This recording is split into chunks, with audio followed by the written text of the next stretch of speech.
नमस्कार दोस्तों, मैं भगवत गीता का चैप्टर 3 कर्मयोग स्टार्ट करने जा रहा हूँ, जिसमें 31 से 43 के श्लोकों को एक्सप्लेन किया जाएगा। तो चलिए स्टार्ट करते हैं।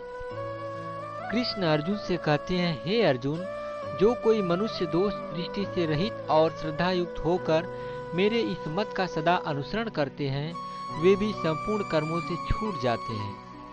परंतु जो मनुष्य मुझ में दोषारोपण करते हुए मेरे इस मत के अनुसार नहीं चलते हैं, उन मूर्खों को तू संपूर्ण ज्ञानों में मोहित और नष्ट हुए ही समझ। सभी प्राणी प्रकृति को प्राप्त होते हैं, अर्थात अपने स्वभाव के परवश हुए कर्म करते हैं। ज्ञानवान भी अपनी प्रकृति के अनुसार चेष्टा करता है, फिर इसमें किसी का हट क्या करेगा।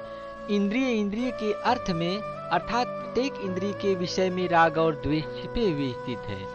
मनुष्य को उन दोनों के वश में नहीं होना चाहिए, क्योंकि वे दोनों ही इसके कल्याण मार्ग में विघ्न करने वाले महान शत्रु हैं। अच्छी प्रकार आचरण में लाए हुए दूसरे के धर्म से गुण रहित भी अपना धर्म अति उत्तम है।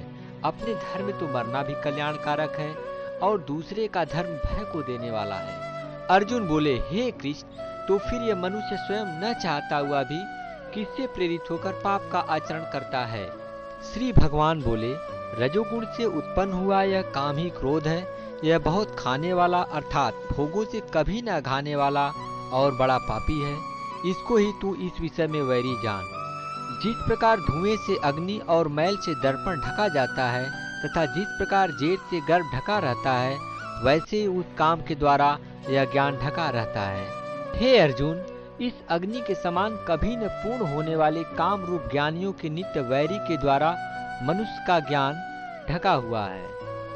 इंद्रियां, मन और बुद्धि ये सब इसके वास स्थान कहे जाते हैं। यह काम इन मन, बुद्धि और इंद्रियों के द्वारा ही ज्ञान को आच्छादित करके जीवात्मा को मोहित करता है। इसलिए हे अर्जुन, तू पहले इंद्रियों को वश में करके इस ज्ञान और विज्ञान का नाश करने वाले महान पापी काम को अवश्य ही बलपूर्वक मार डाल।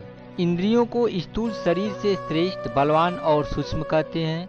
इन इंद्रियों से श्रेष्ठ मन है, मन से भी श्रेष्ठ बुद्धि है, और जो बुद्धि से भी अत्यंत श्रेष्ठ है वह आत्मा है। प्रकार बुद्धि से सूक्ष्म, बलवान और अत्यंत श्रेष्ठ आत्मा को जानकर और बुद्धि के द्वारा मन को वश में करके, हे महाबाहो, तू इस काम रूप दुर्जय शत्रु को मार डाल।